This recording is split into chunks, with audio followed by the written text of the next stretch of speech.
gone through all the talks for Australia and New Zealand, at least for the Oceania region, for the MOM event. The next program in the agenda is to do a roundtable, and during that roundtable discussion, we'll be including both the speakers and moderators of the session. The DNA of the group that includes the moderators and speakers are a good composition of Australia and New Zealand professionals.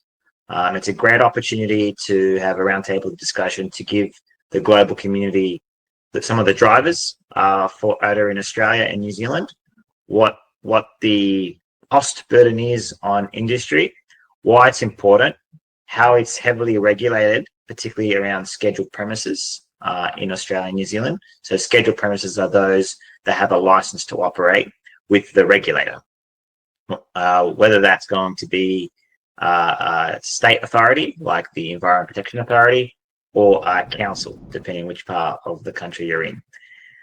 So I'll just wait for all the former speakers to just join this moderator session.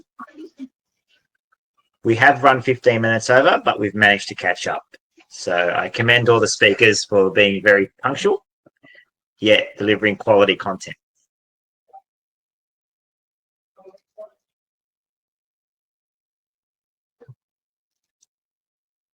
So while we wait for that, the MOM event was supported by a lot of leading organizations globally.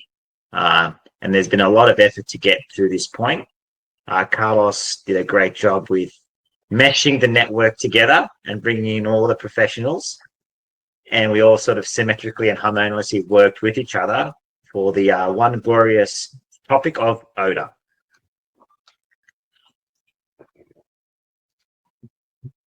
Of those organizations in Australia and New Zealand, the Clean Air Society of Australia and New Zealand, which is short for CASANZ, is one of the leaders, at least in Australia and New Zealand, that combines and is a repository for a lot of professionals to advance the knowledge base, as well as the training of odor practitioners in Australia and New Zealand. So anyone who pretty much works in odor science and engineering in Australia and New Zealand will be part of CASANZ. I think that's everyone. Hold on, let me just check. Who's here? Alicia. So Alex Todorowski is not here yet. Gary Fink is yet to join us again. Richard, was there anyone else? I think, oh, there's Gary. Yeah, I'm here. Alicia.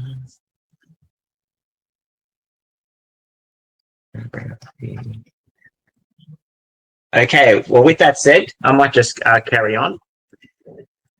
First, I would like to introduce to the global community the CASANZ. CASANZ has endorsed this event, which is the first of its kind, and Australia and New Zealand happen to be the first to nut out all the IT-related challenges in getting this event organised. I think we've come up with a very effective solution in situ, and I'm pleased now everything's running smoothly. CASANZ has a series of specialist groups. Of one of those specialist group is the Odor Special Interest Group, and we're very fortunate to have both the chair and the deputy chair, as well as some of the committee members. I myself am the chair of the CASANZ Special Interest Group, and I have Michael Asimakis also, who's the deputy chair. I also represent the International Water Association, and I'm chair of that Odor Special Interest Group.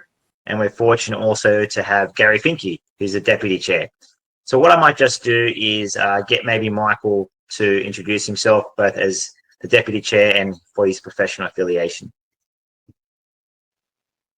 Thanks, Michael. Yeah, so deputy chair, helping Michael with the Odor Special Interest Group. I work for GHD and specialise in obviously air quality and odor science. So in terms of the work that we do as part of the Odor Special Interest Group, we obviously bring together the odor community, so from the regulator space, consultants, councils, all sorts of different areas. We all come together under the Odor Special Interest Group banner And I don't know, Michael, whether you want me to go into the sorts of things that we organise and run. Would that be a good idea to just give a brief overview? Yeah, I think so. So things like the Air Talks that we organise, which is a global event. We also organise the biannual conference. In between that, we can also have other seminars and possibly consultative discussion groups for various regulatory changes. I think it'll be a good indication on maybe the Air Talks, Mike. That happens on the annual. Yeah, the Air Talks is, well, it's very similar to this forum in a sense. We do it every biannually, so every second year. We organise a number of talks similar to this. It's all web-based from all the different practitioners that are in the odor space. So we like to try and have a mix from industry, consulting, regulators, and from the universities as well. So try and get a bit of a broad picture of the industry that we're all working in and part of. So we have those talks that we run through the CASANZ broader community, and ODISIC sits within that, and we run them, as we said, every second year. And in the years interim, we do and have now started doing our own ODA conference, as Michael alluded to. First one was in partnership with IEEE last year in Hobart, which was a fantastic success. We obviously are looking forward to 2026 with our next conference. Again, we'll be running an ODA conference in parallel to the Clean Air Conference, and that will be held in Cairns in late August or early September next year, which is very exciting. And beyond that, we obviously do run other sessions where there's great interest. So if there are particular changes in regulations, Australia's got lots of different states, so we have various different regulators within each state, and they all have their own ODA guidance or air quality regulations separate to a broader national one. So where there are changes, we looked at holding formal workshops to gather everyone together to talk about those changes and provide input from a community as a whole, in terms of making sure that we're getting everyone's voices heard, and then we can put that forward to, say, a regulator if there are changes being made to regulation, to get that community input. That's probably a really quick overview, Michael. Anything you want to add? Yeah, look, I think you've pointed out something very important as to what CASANZ does as well in the ODA Special Interest Group. I mean, we're a composition of regulators, air quality practitioners, either from private or public.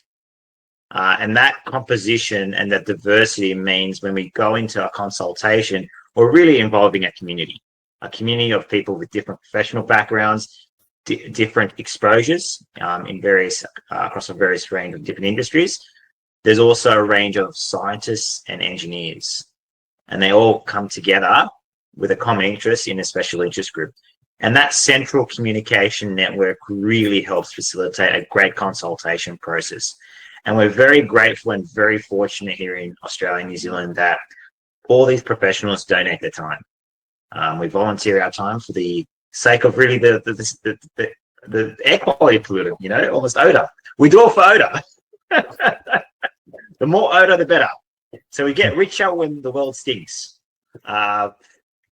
So yeah, look, we're very fortunate to have CASANZ support us in the way we do, and certainly also the community members that are involved as part of that specialist interest group, as well as the participants. And we'll get involved also with academia, which is very nice to see Richard, Thais, Ruth, Leisha, and others, to have that just academic space to the equation. Now, IEEE's special interest group, we're starting to reignite the specialist group. It's not as active as the ODA special interest group with CASANZ, but Gary and I hope to change that in time. It's obviously a bit more challenging because it's a bit more global. So, and just like organising this small event, we're crossing different time zones, so it's certainly challenging to collaborate with others. But Gary, do you want to just introduce yourself and your organisation? Sure, yeah, no, thanks, Michael. I mean, I just want to say, Michael, you're amazing. The phenomenal effort you put in this industry is amazing. Just wanted to say that. Yeah, so I'm the Managing Director of Cleantech Aromatrix. We design, supply and install air treatment systems. I'm a chemical engineer. I've been in the game for 35 years, so that's a long time in the odour game, air treatment. And in that time, worked for water authorities, both here in Australia and overseas, consultants, and also as a technology provider. So I think that kind of has given me a unique perspective about, you know, the different areas, from a client to a consultant, you know, solving issues, to a technology supplier. So, you know, I think that is the key. It's like, you know, to solve an odour issue, it's not just one size fits all. You know, you need to understand all the issues associated with it. You know, characterization, what are you treating, what are our objectives to get down to, you know, to get down to a point where we're not causing a nuisance odour. And then, you know, what technologies do you use to treat those various gases? You know, different gases require different technologies. So anyway, so that's an interesting aspect to it. So yeah, look, I'm the deputy chair of the IEEE Special Interest Committee, assisting Michael, and yeah, look, it's our objective to really get this that group moving, because there's a lot we can do in this space, not just in Australia but internationally. So yeah, look, I mean, that's probably I can keep going, but I think that's in a nutshell. Yeah. Well, and it's also not common to have Michael Asimakis and Gary Ficky in the same room. So this is quite a unique opportunity for both deputy chairs to be in the same virtual space, at least. So it's really good. Gary, you mentioned that you've been in the industry for 35 years, and one of the roundtable topics that we like to bring up is, you know, what's driving odour control today? I mean, for you to have a business, I know the Odour Unit, for example, has been around for 25 years. I'm a chemical engineer myself. And we initially started, when the company first started, we thought all the odour problems would basically be solved in 10 years. Yet we're still solving problems. We're still finding problems, and they don't seem to be going away. Actually, if anything, becoming more complex over time, particularly with urban planning, encroachment, community expectations. So over that 35 years, I mean, you're very young. I know that for sure. So over that 35 years, what have you found were the key drivers for odour control? Yeah, look, I think one thing that always stuck out is, you know, in the early days, odour was always something that was tacked on the end of, you know, like a project, you know, like infrastructure of a, let's say, a wastewater treatment plant or an industrial complex. You know, that was the main key, is, you know, the system that was, you know, doing whatever, you know, the processing was.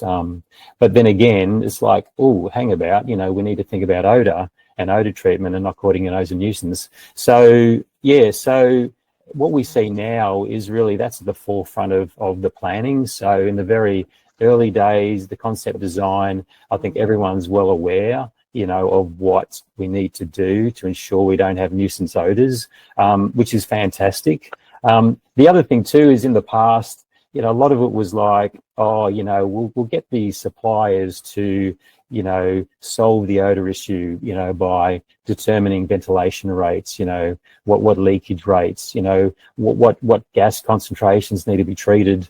And that's just, you know, destined for failure, because, you know, suppliers don't have that experience. You know, you need someone to work with a client, like a design consultant, you know, who's got that experience, you know, to work out, okay, let's realistically characterize this issue. Let's decide what are the technologies we believe are appropriate, and basically, you know, set a level playing field for suppliers who don't have that, don't have that understanding in a lot of cases. So I just see that there are two things that really stand out for me as the changes for the good. Other issues too, I think you're talking about encroachment. You know, I mean, population increases. You know, obviously buffers are very important around odour causing industries. People love to, who probably not in the odour game or don't understand the effects, love to encroach on that. And then we have these issues. You know, sometimes too, you can't get away from it. Singapore's a classic example where, you know, just the real estate, it's, you know, it's such a small country. You need to encroach on these buffer distances for other objectives, other reasons. And hence you need to then go, full on with, odor control, not have those buffers, have complete containment, et cetera. So I think we're probably seeing that here in Australia to a certain degree, but also too, as a nation, we're growing, our population is certainly increasing.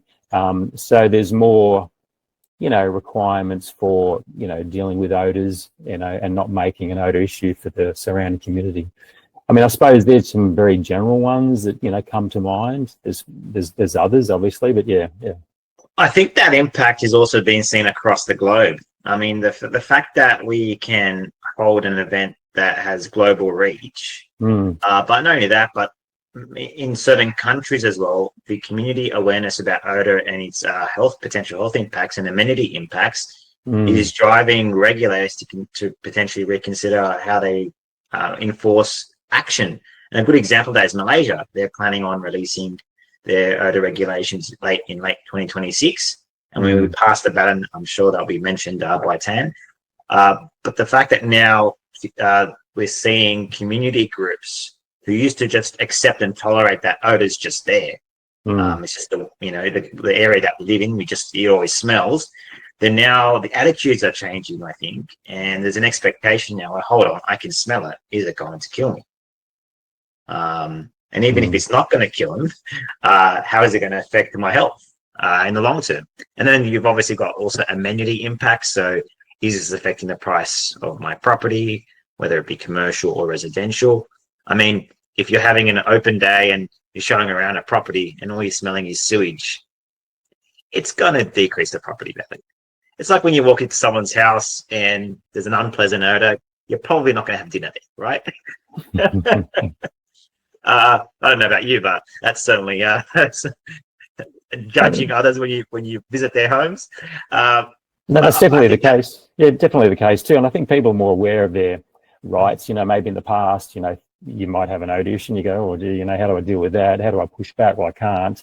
And we are now more inclined to go, hang about, I'm not going to tolerate this. I'm going to cause, I'm going to, tell whoever's, like obviously EPA is the first port of call, or councils. And in other countries too, I suppose, we're obviously fortunate in the country of Australia we live in, but in other countries you don't have that, I suppose, that control, that ability to push back. But then I suppose, that is evolving as people understand their rights, and maybe, you see that change globally, so.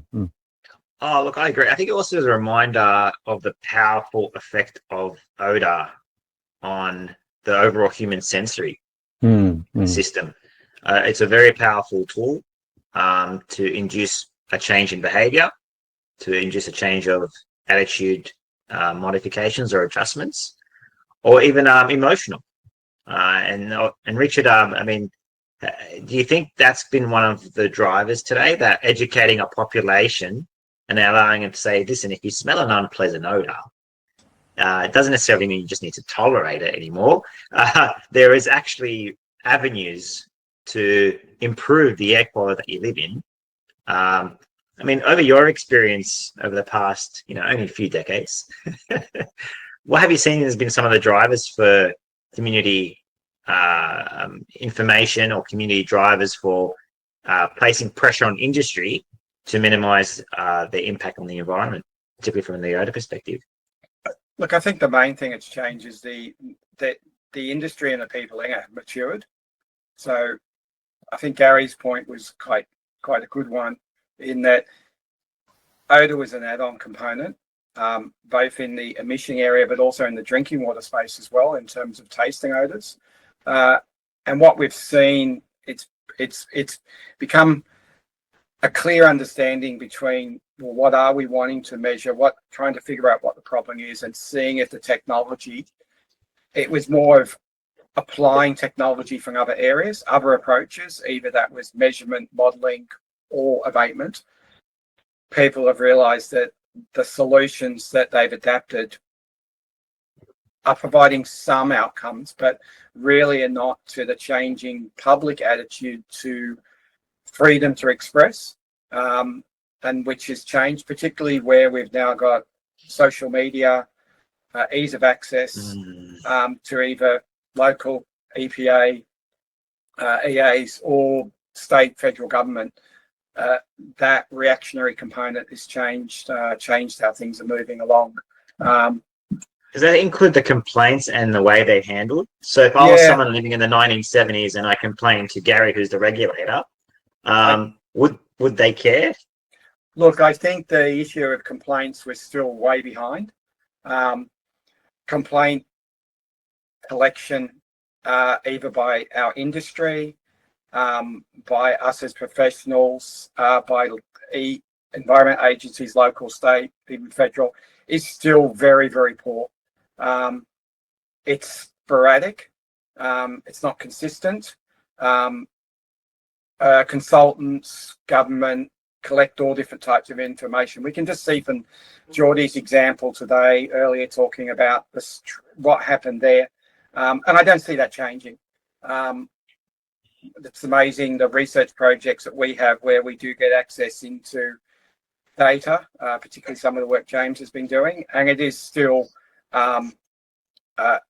poorly designed, lots of holes in it in terms of data consistency. So it's difficult to, doesn't give you value. So we end up going out and collecting. And also a lot of the ways that different consultancies, there's not consistency. That's not serving Australia, but that's globally. So Leisha's topic is a great example of people worrying about a measurement, different measurements, really arguing between the different techniques when really the discussion is, how is the benchmark moving? We're always going to have differences between an Apple Watch and a Garmin, which is best, and that's flux hoods and wind tunnels or complaints. So I think we've moved a long way over the last 20 years, and I've been fortunate to work in Europe and work here in Australia as well, but from a research perspective. So the questions that we're asking are becoming more complex, and they're going in the right direction, but we've still got a long way to go. So there's none of us are going to run out of a job. And my main concern is really what we spoke about in Tassie, and I've spoken about for a long time, is really who is going to be the next generation? Who are the people that you are bringing in, employing into your organizations to really pass on your experience and don't want to be reinventing the wheel every time that we go out and do things, which the industry I see is doing a lot. So it's not great that we've all got different software that's collecting anything, and it's really not giving us a great outcome. But we're slowly moving in that direction, but it's becoming more of an industry within itself, which is a good thing. Has it been more, Richard, the language in which nuisance has been communicated? Oh, yeah, that's definitely changed. I mean, we can see that. I mean, it's quite interesting that, because as people became more perceptive, just drinking wine, for example, we've seen that way that people describe things and training people up a little bit has improved the ability to collect information. I don't think that's moved in Australia to the extent that if you look at the data that's collected in Japan through their sensory network, it is so far ahead of us. And we're in air quality and in odor, because they bring it all into one thing. And that's now been operational for using their triangular test, and the number of people that they have receptors out in the community collecting this information. And in some of the European countries, not so much here. Here we do that when there's an issue being raised.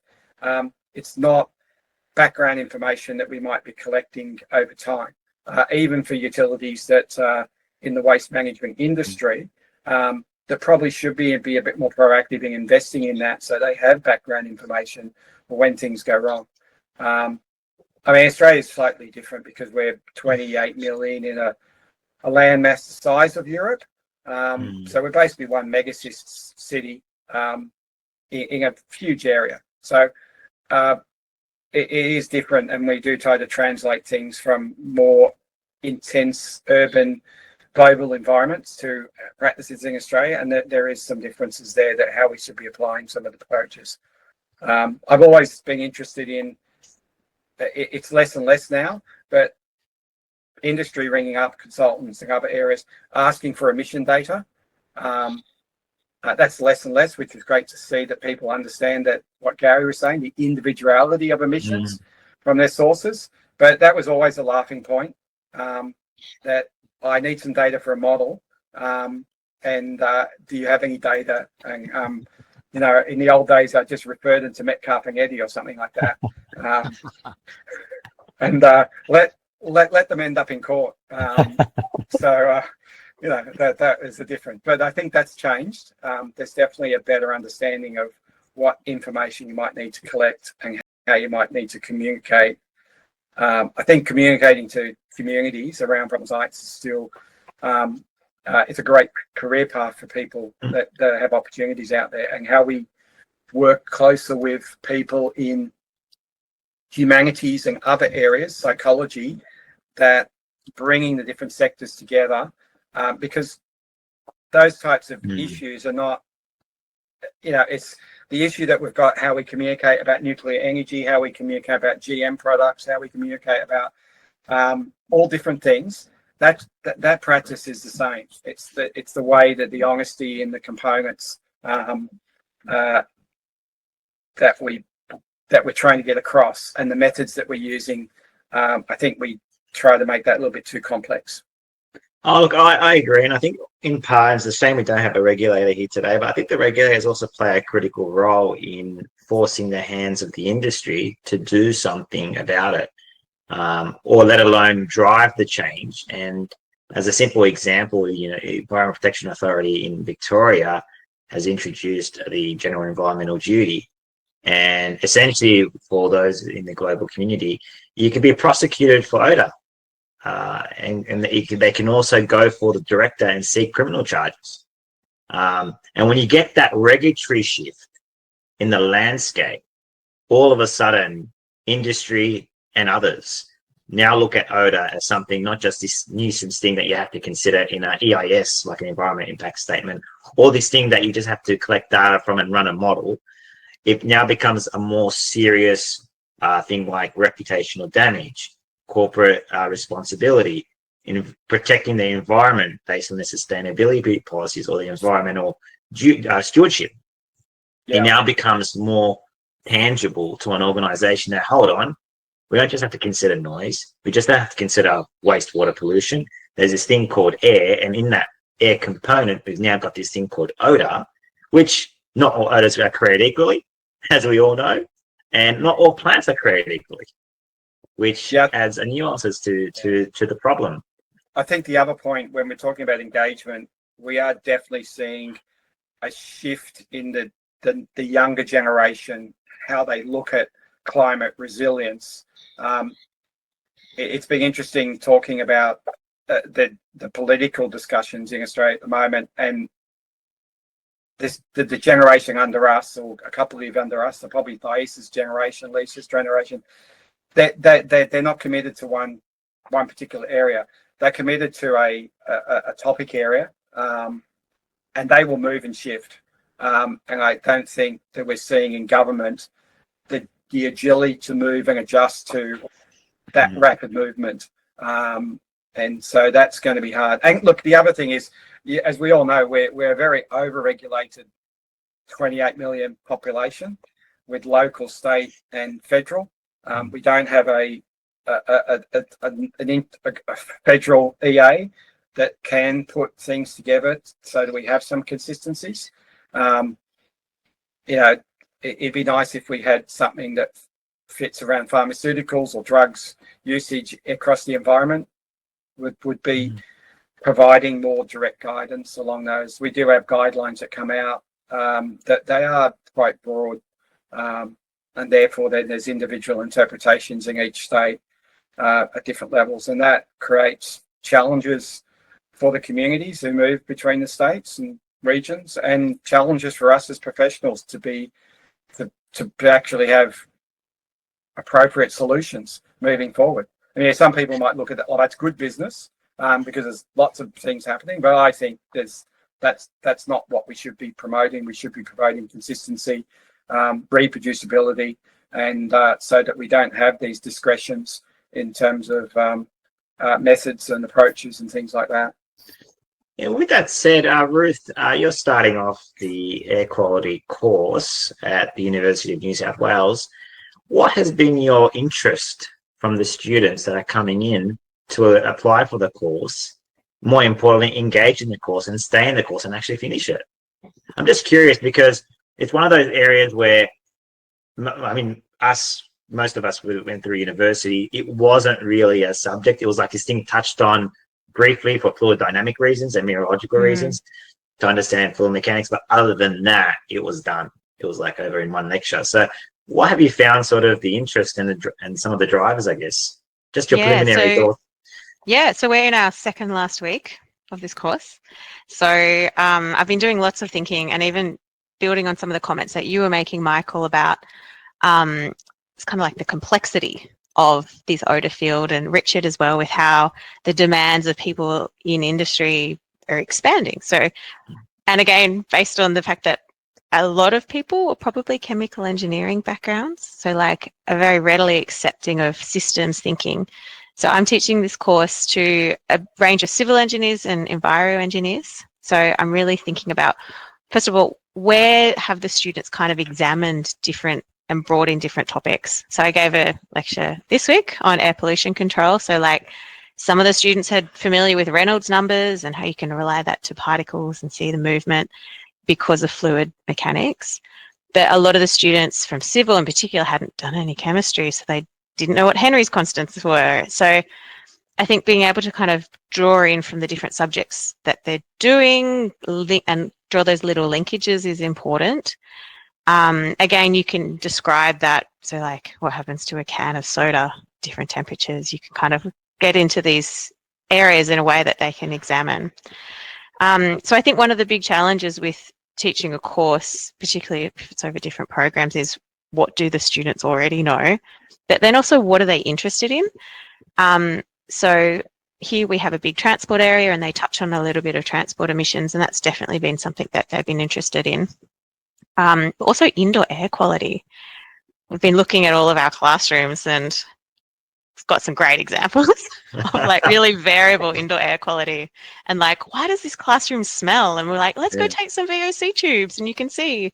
So I think they've enjoyed that really getting hands-on element. So we had James going and doing some odor tests and like seeing who was the more sensitive. So I think odor is great because everybody can relate to it. Like you can see what was the worst smell you ever smelt, and then you can try and work out what compound it was. So I think hopefully we've indoctrinated some people into the air quality and odor field. But so yeah. You're almost anyway, talking about that missing. You're almost referring to that missing link. So I know going into the odor field, there was a lot of discussion about odor transport, but there was minimal understanding with why odor is generated in the first place. And basic fundamentals like understanding vapor pressures, Henry's laws, fluid mechanics. I mean, I'd be surprised if some professionals in the industry won't know about Reynolds number. Yeah, it's a fundamental parameter in atmospheric dispersion. I mean, that should be almost a basis for, if you're going to enter the odor field, here's some 101s you need to know before you work out, before it gets into the gas phase, how does it end up in the gas phase in the first place and why? And what are the nuances associated with that? And not all odors are created equally. There's a mathematical proof for that. Well, not all vapor pressures are the same. And I think that's something where people entering the space, at least from what I've seen, need to be just aware. Because some of the times when you're talking to clients and they're trying to get an understanding as to why one side of the plant smells so badly, but the other side doesn't. And then you talk about, hold on, well, you're adding heat here and you're not adding heat there. And there's heat is a driver for various things.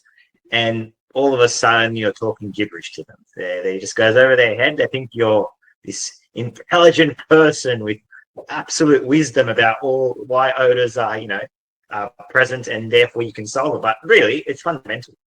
Yeah. The laws have been around for a long time. So yeah, having that basis, but also the ability to talk with the community and being able to be responsive to things like sustainability and all of these other kind of expectations that are being piled on. So 100%. yeah. But I see you got an interested facial expression. What has been your experience, I guess, with some of the emerging challenges in the space? Well, I see first that, 20, 25 years ago, odors were dealt with reactive. Really, if a facility had something, it was ticking the box, have something. Yeah, legislation was there, but it was either not really maintained, or it was really putting band-aids on. And legislation has always been there, but really what is driving is complaints. It's really odor complaints, and that's something. What I see changing is that even odor emitters now starting to see the value of stakeholders around the facility. We have done a very nice example many years ago where we didn't do anything at the facility, but we just opened the communication with the community around it. And significantly odor complaints dropped just because of the communication. And what you now see happening as well is that stakeholders, they see also the value of the people around them, rather than building a wall, which still happens. So a lot of facilities, a lot of utilities, we don't want to hear about it.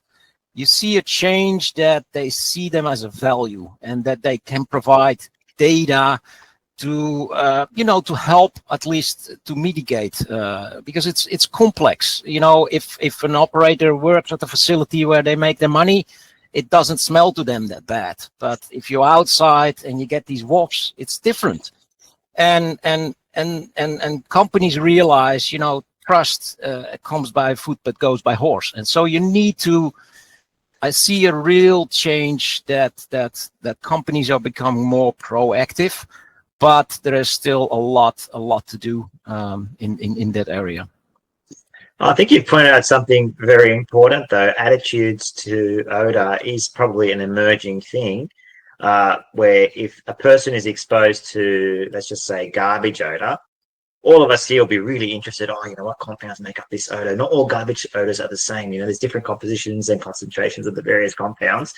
Yeah, when I take new staff on, they go, "Oh, that's repulsive." Their initial response is kind of the response you get from a community member, interestingly enough. Yeah. And then I've noticed over the past 6 to 12 months, you now revisit those places and their attitudes are a lot different. Yeah, they look at it more from a very, I guess, professional and scientific perspective. Well, we have to understand that the nose is very complex, but a very useful tool, and that is originally developed as a warning signal. And so initial smells are they are perceived as danger, and if you don't know what it is, it's a problem. And so I think educating people really helps. My experience, and I'm an engineer, I like to put solutions on stacks and things like that. But I think education, helping to pull in the community, include them in developments, etc., is actually as good in many cases. Yeah. So instead of the fight and flight response, we get fight, flight, or study response. Yeah, that's wonderful. Yeah. Look, I agree. I guess with that said, because the roundtable discussion has considered a number of different important things, Richard did touch on an important point about the future. I mean, there's collectively amongst just this roundtable discussions, there's over 50 years of experience here. How is that 50 years of experience going to actually be funneled into the next generation? I think that's one of the emerging challenges that we're going to have. With that said as well, we've also got the AI juggernaut entering into this all different spaces, both scientific and engineering. And I think us odor professionals need to get a better understanding on how AI can be used to our advantage to both improve maybe the communication side of things, to understanding the problem better. What sort of telemetry are we collecting to feed the AI system? Garbage in, garbage out. So, you know, what are we going to be feeding potentially AI models that are going to be developed in the future? And not just language models, we're talking about potentially AGI, artificial general intelligence, entering into this space. I don't know what the global community is doing outside of Australia and New Zealand at the moment, but I'm sure we have electronic engineers maybe overlapping into the odor space and trying to identify how they can maybe assess, analyze, or quantify the problem and make it more predictive, I guess. And that's something I think this space is potentially going to be emerging into. How it's going to look like, I'd open up the forum to people's thoughts on this, but I think it's quite limitless. I think there's a lot of potential for us. We've tried the e-nose. We've tried to replicate the nose. We haven't been successful just as yet, but I think we haven't been successful because it wasn't the right time. The technology hasn't been there to collect and decipher and process the amount of information you need to collect when you're dealing with an odor problem. Well, I think that the electric nose is overstatement. It's not it's a matter of methodology. It's not you know, the nose developed itself and has filters, and we can't do that with an electric nose. So an electric nose are really useful to see something is changing, but I don't think we will ever be able to represent a nose. It can be helpful. That's all. Yeah.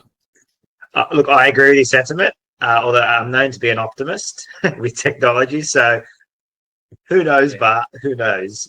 No, yeah. What is helpful, I think, is that, you know, a lot of the legislation and planning and odor control measures are dependent on dispersion modeling.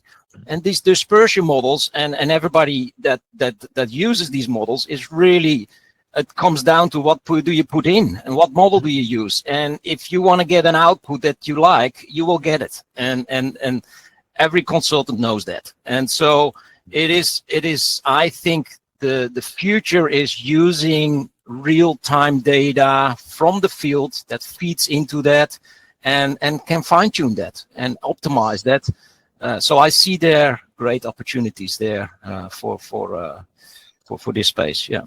I agree, Bar, and I think that's where we're also getting some of our global counterparts investing a fair bit of time and energy in working on some of those problems, particularly with real-time monitoring. That's where it's got a lot of value. But I think also industry, because I get a lot of inquiries about real-time odor monitoring.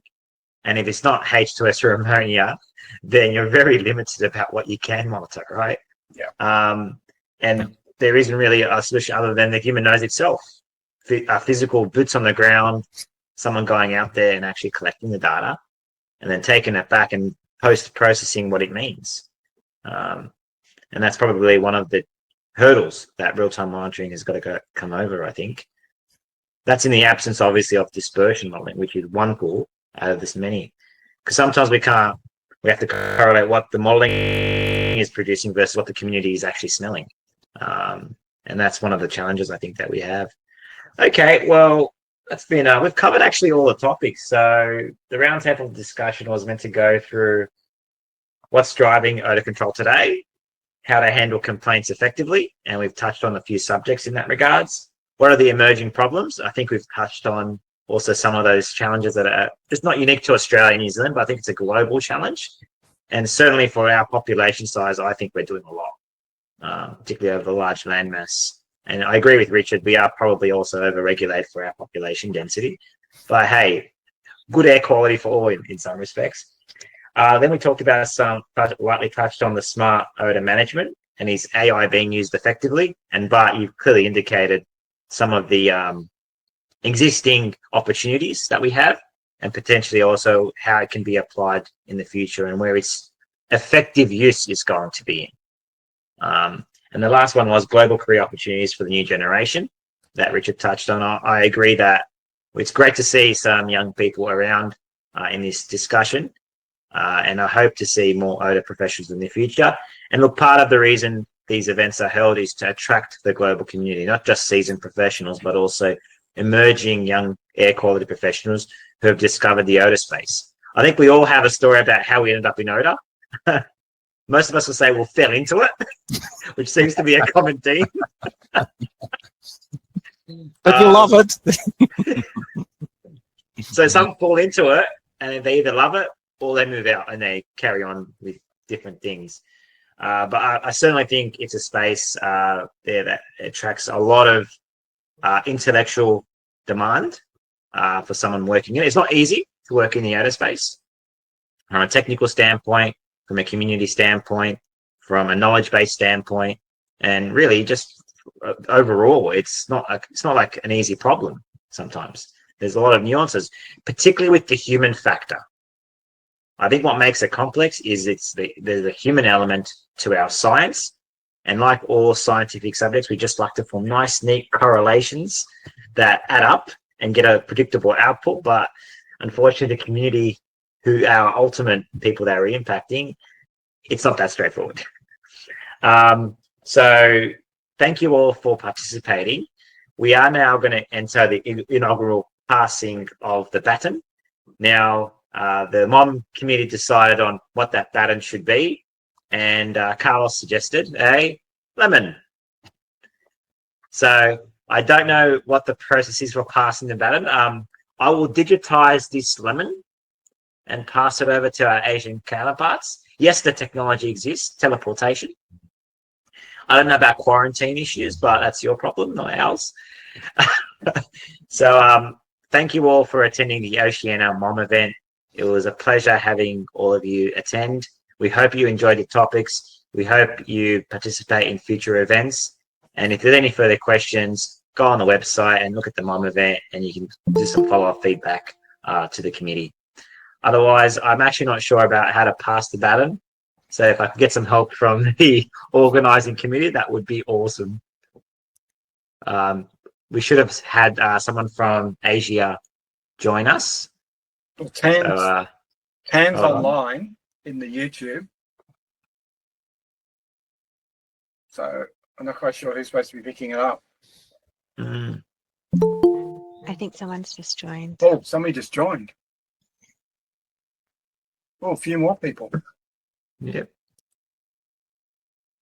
Well, we'll just wait for the for the key moderator to join, and we can then pass the baton. Where's your lemons, guys? Come on. It's up in the kitchen. I'm in the basement, Michael. I might just chuck an advert and bite into this lemon.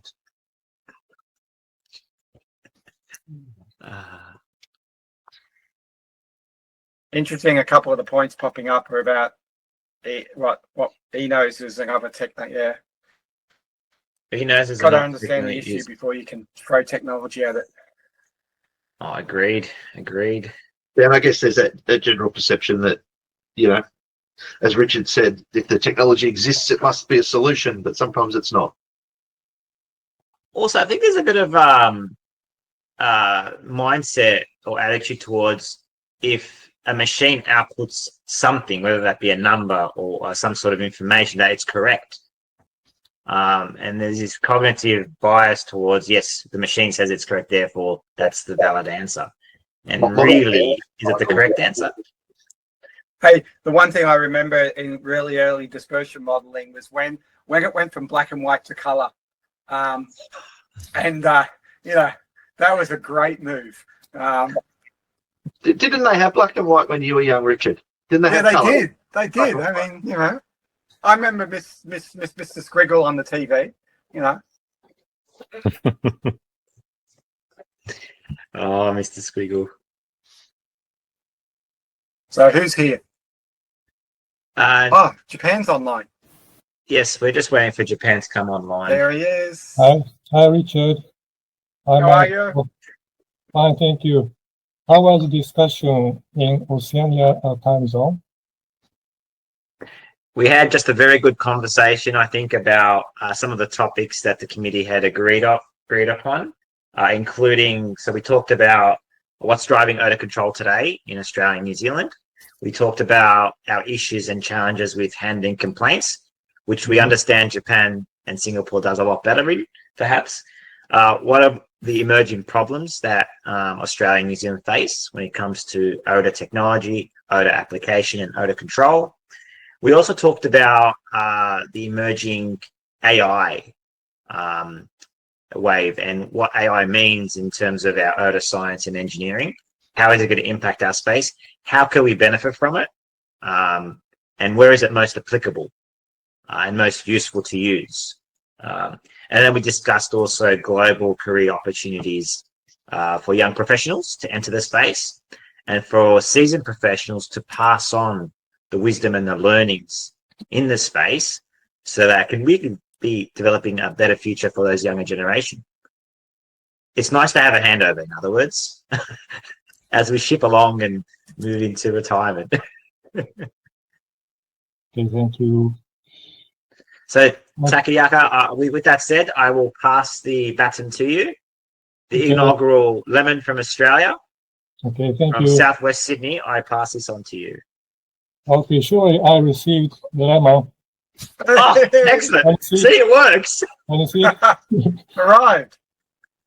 very big lemon. Thank you. All right. Thank you very much. See you all, and I wish you well. Thanks, Thank everyone. you. Thanks, guys. Thank you. Thank you, everyone.